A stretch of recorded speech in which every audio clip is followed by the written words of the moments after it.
भगवान राम का जन्मोत्सव मनाते हैं। दरअसल हमने संडे को भी कहा था, भगवान राम का जन्म नहीं होता, विशेष उद्देश्य के लिए उनका प्रकटीकरण होता है। विशेष उद्देश्य के लिए धरती पर मानव तन धारण करते हैं और उद्देश्य पूरा होते चले जाते हैं। लेकिन एक बात है, गोस्वामी तुलसीदास जी क्या कहते हैं, अवध तहां जहां राम निवासु, अयोध्या वहीं पर है जहां राम निवास करते हैं। ऐसे नहीं कि अयोध्या वहां है, अगर हमारे अंदर राम निवास करते हैं, इस स्थल पर राम निवास करते हैं, तो अयोध्या यहां भी है, अवध यहां भी है। अवध का मतलब क्या होता है, जहां किसी का वध नहीं होता। अयोध्या का मतलब जहां कभी युद्ध नहीं होता। दशरथ का मतलब 10 रथों का स्वामी, 10 इंद्रियां, 5 कर्मेंद्रियां और 5 ज्ञान इंद्रियों का स्वामी, वही व्यक्ति है दशरथ। और कौशल्या मतलब जो कुशलता पूर्वक जीवन को जीती है। 10 इंद्रियों पर जिसका विजय होगा, जो कुशलता पूर्वक जीता होगा, चलता होगा, उसी के यहाँ तो राम पैदा ले सकते हैं, सभी के यहाँ राम पैदा नहीं ले सकते। अवध तहां जहां राम निवास, वो अयोध्या गोस्वामी जी के अनुसार नहीं है, जहां प्रभु राम निवास करते हैं वो जगह अयोध्या है। आज राम जी की प्रतिष्ठा हुई है, राम की मूर्ति देख करके सभी लोग विभोर हैं। आज सचमुच बहुत मनभावन दृश्य था जब अभिजीत मुहूर्त में 44 सेकंड में जब प्राण प्रतिष्ठा का मंत्र बोला गया। राम जी की प्रतिष्ठा का मतलब है मर्यादा की प्रतिष्ठा, शील की प्रतिष्ठा, गुणों की प्रतिष्ठा, और सबसे बड़ी बात है मनुष्यता की प्रतिष्ठा। राम एक अद्भुत व्यक्तित्व है, अद्भुत चरित्र है। सबसे बड़ी बात क्या है, राम ईश्वर बनकर धरती पर नहीं आते हैं, वो मनुष्य बनकर धरती पर है। भगवान राम क्या कहते हैं कि मनुष्य अपनी मनुष्यता को संपूर्ण कर ले तो उसके अंदर ईश्वर प्रकट हो जाएंगे। इसलिए राम को कहते हैं मर्यादा पुरुषोत्तम, पुरुषों में उत्तम, इंसान में सर्वोत्तम, सबसे उत्तम, मर्यादा पुरुषोत्तम। कृष्ण को क्या कहते हैं, लीला पुरुषोत्तम, याद रखिए। लेकिन अद्भुत बात है, राम लीला होती है, कृष्ण लीला नहीं कहीं कहा जाता है, यह भी बात है। लेकिन वो लीला पुरुषोत्तम कहलाते हैं। कृष्ण जन्म से ही ईश्वर थे। कृष्ण के जीवन में ऐसा बहुत कम है जिससे मनुष्य को शिक्षण पा सके। उनमें सब कुछ अलौकिक है, लोक से ऊपर का चीज अलौकिक। लेकिन मनुष्य को अगर ज्ञान प्राप्त करना है, जीवन की विद्या सीखनी है, जीवन की गूढ़ता सीखनी है, तो राम मनुष्य मात्र के शिक्षक हैं, गुरु हैं, आदर्श हैं। राम हमारे पास होकर हमारे साथ रहते हैं, इस तरह का अनुभव आज हो रहा है। राम हमारे पास होकर हमारे साथ रहते हैं। राम आकाशवासी परमात्मा नहीं लगते हैं, राम भूमि पर रहने वाले, हमारे जीवन में सहभागिता निभाने वाले, हमारे साथ साथ चलने वाले कह सकते हैं भगवान है, हमारे साथ साथ चलने वाले भगवान है। राम हर तरह से हमें संभालते हैं, राम हम सभी को हर तरह से बताते हैं, उंगली पकड़कर चलाते हैं, जैसे छोटे बच्चे को माता पिता उंगली पकड़कर चलाते हैं। शिक्षक जैसे बच्चों को क ख ग घ सिखाते हैं, उसी तरह राम हमें जिंदगी जीना सिखाते हैं। राम की प्रतिष्ठा का मतलब मनुष्यता की प्रतिष्ठा। बहुत गहरी बात है इस बात को कि आज राम जी का मंदिर बन गया। राम राज्य कैसे आएगा जब तक हमारे अंदर वो सारी बातें नहीं आएंगी। राम को अगर हृदय में धारण नहीं करते हैं तो बात नहीं बनेगी। हमने क्या मान लिया है, जितने भी भगवान हमारे सामने उनका चित्र आता है या उनका स्मरण करते हैं, लगता है कि ये सब भगवान हैं।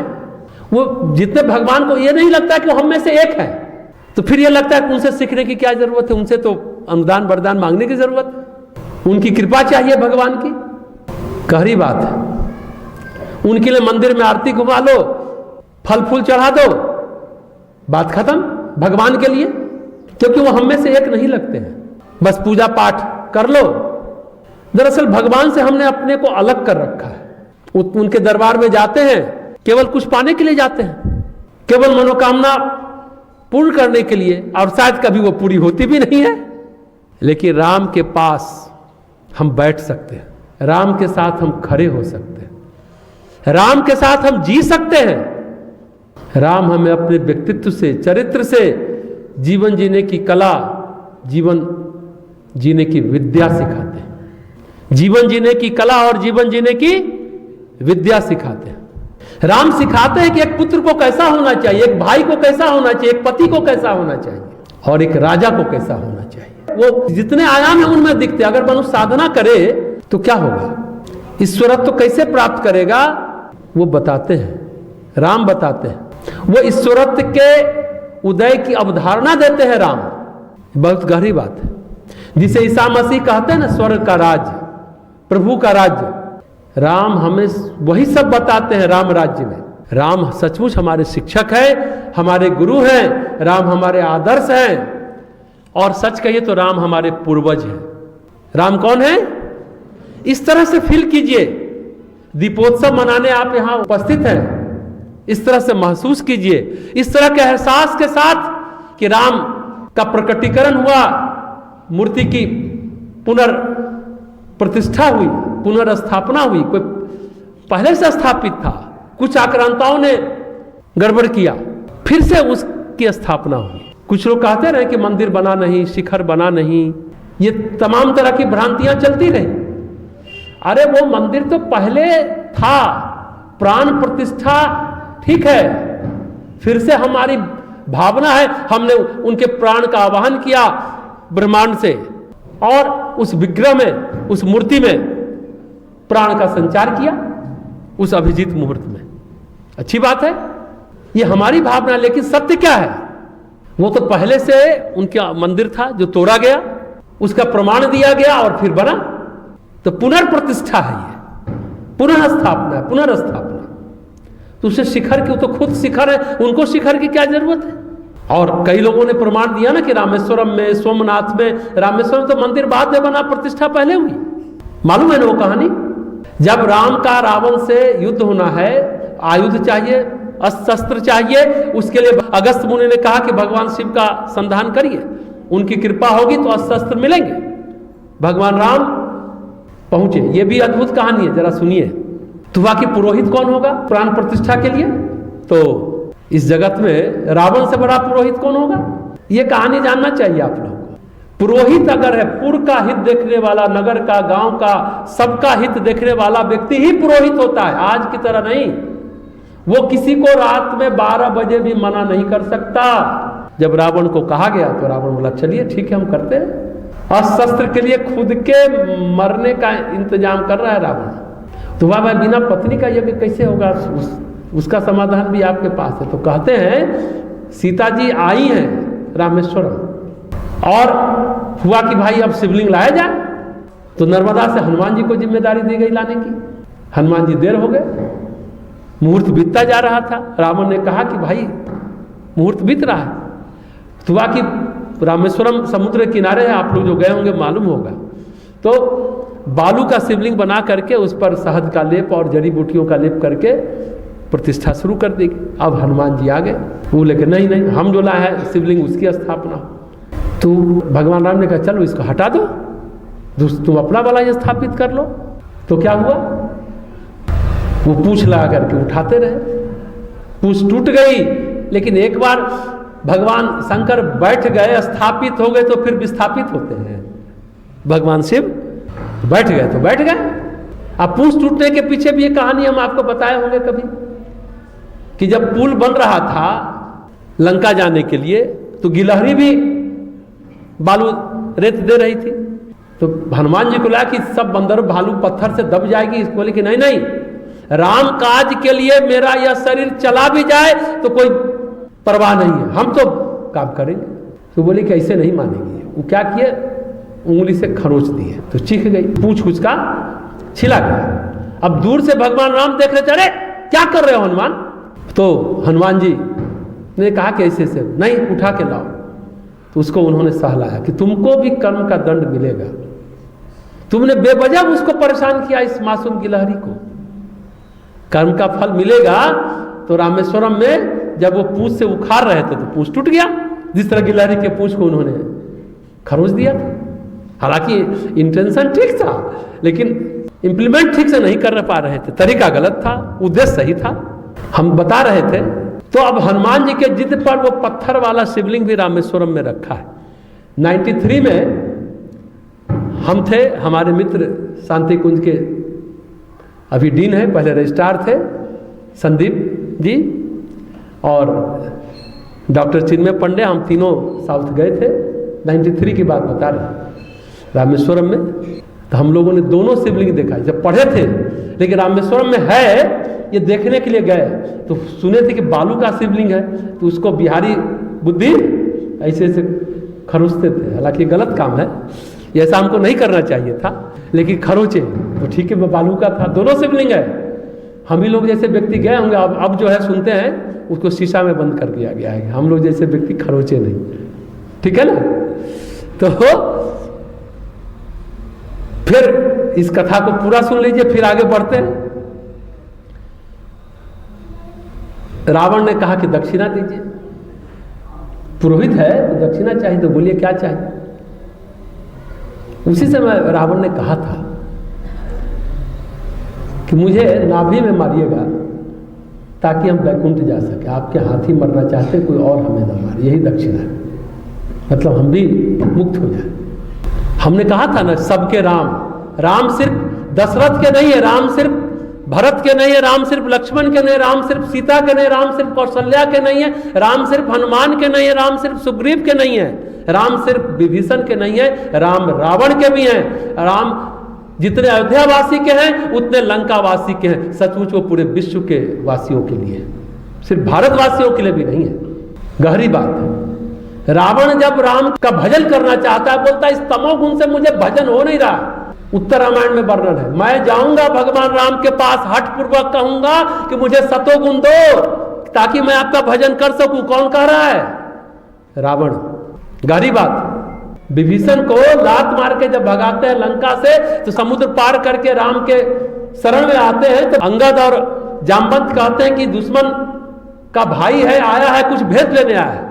तो भगवान राम क्या कहते हैं? अरे मेरे सम्मुख जो आ करके मुझे मेरी शरण में आ जाए, बोले कि प्रभु मैं आपका हूं, तो ये विभीषण क्या, रावण भी आ जाए तो मैं उसको अनुदान वरदान दे दूं। ये तो विभीषण है, रावण भी आ जाए तो। उन परमेश्वर के लिए कोई शत्रु और मित्र नहीं होता, वो सबके हैं। ये हम लोग के मनोभूमि के शत्रु है, ये मित्र है, ये भाव मनुष्य का है, साधारण इंसान का है। गहरी बात है। सचमुच राम सबसे ज्यादा स्मरणीय है, सबसे ज्यादा अनुकरणीय है। आज दुनिया में राम सबसे ज्यादा प्रासंगिक है, आज उनकी ज्यादा जरूरत है। राम सबसे ज्यादा वंदनीय भी है, क्योंकि आज हम मर्यादाओं को भूल चुके हैं, हमारी आस्था तार तार हो चुकी है। हम शत्रु से केवल शत्रुता निभाते हैं। राम तो शत्रु से भी प्रेम करते हैं, अभी हमने आपको बताया। राम शत्रु का भी कल्याण सोचते हैं। कोई ऐसा नहीं है जो ऐसा सोचता है। राम जानते हैं कि भाई के साथ कैसे रहना चाहिए, और कोई नहीं जान पाता, अधिकांश लोग नहीं जानते। जीवन मूल्य क्या होता है, जीवन की मर्यादा, मनुष्यता, मानवता आज तार तार हो चुकी है। हम लोग नहीं जानते जीवन मूल्य, भूल चुके हैं। जीवन मूल्य है क्या? जीवन की मर्यादा, मनुष्यता, मानवता, ये जीवन मूल्य है। कुंभकर्ण भी क्या कहता है विभीषण को? मुझे कुछ सूझ नहीं रहा, मेरा दिमाग चल नहीं रहा, मुझे कोई बातें समझ में नहीं आ रही। इतना वो भ्रांति से भर गया। आज का इंसान भी उसी तरह हो गया, उसका भी दिमाग में अंधेरा छाया हुआ है। एक पिता को पुत्र के साथ, पुत्री के साथ कैसा व्यवहार करना चाहिए, और एक पुत्री को, एक पुत्र को पिता के साथ कैसा व्यवहार करना चाहिए, कुंभकर्ण वाली मति हो गई है। कुहासा भरा पड़ा है। अरे राम तो उस जमाने में थे जब बहुपत्नी प्रथा थी, 3-4 शादियां होती ही थी, और मान्य था, सामान्य घटना मानी जाती थी। उस समय भी राम एक पत्नी व्रत का पालन किए थे। पत्नी के साथ रहकर तपस्वी साधु का आचरण वन में किया 14 साल। राम वो मनुष्य है जो ईश्वरीय प्रेम पैदा करते हैं। पति पत्नी साथ रहते हैं, प्रेम पूर्वक रहते हैं, आपस में लगाव है, भावना है, पर कोई वासना नहीं है, लेश मात्र नहीं है। ऐसा कोई सोच सकता है क्या? कोई नहीं सोच सकता। बहुत गहरी बात है। राम और सीता कभी एक दूसरे से अलग नहीं हुए हैं। आज हमें जीवन में क्या चाहिए? हम उस दिन किशोरों को, टीनेजर को बोले थे, एक आइडिया और एक आइडियल चाहिए, एक विचार चाहिए और एक आदर्श चाहिए। जीवन अगर सही तरीके से जीना चाहते हैं तो विचार को प्रतिष्ठित करिए, अच्छे विचार को, सदविचार को, शुभ विचार को अपने अंदर लाइए। राम हमारे जीवन के आदर्श हैं, आदर्श मनुष्य हैं। अपने जीवन को सही करने के लिए हमें आदर्श को प्रतिष्ठित करना होगा। ऐसे हैं राम जो धरती पर मनुष्य के भांति विचरण करते हैं, ऐसे ईश्वर है और इसलिए ईश्वरत्व की झलक दिखाते हैं ताकि हम भी ईश्वरत्व को प्राप्त कर सकें और उस अनुसार जीवन जी सके। वो दर्शाते हैं, दिखाते हैं, बताते हैं, कहे ना, वो शिक्षक है, गुरु हैं।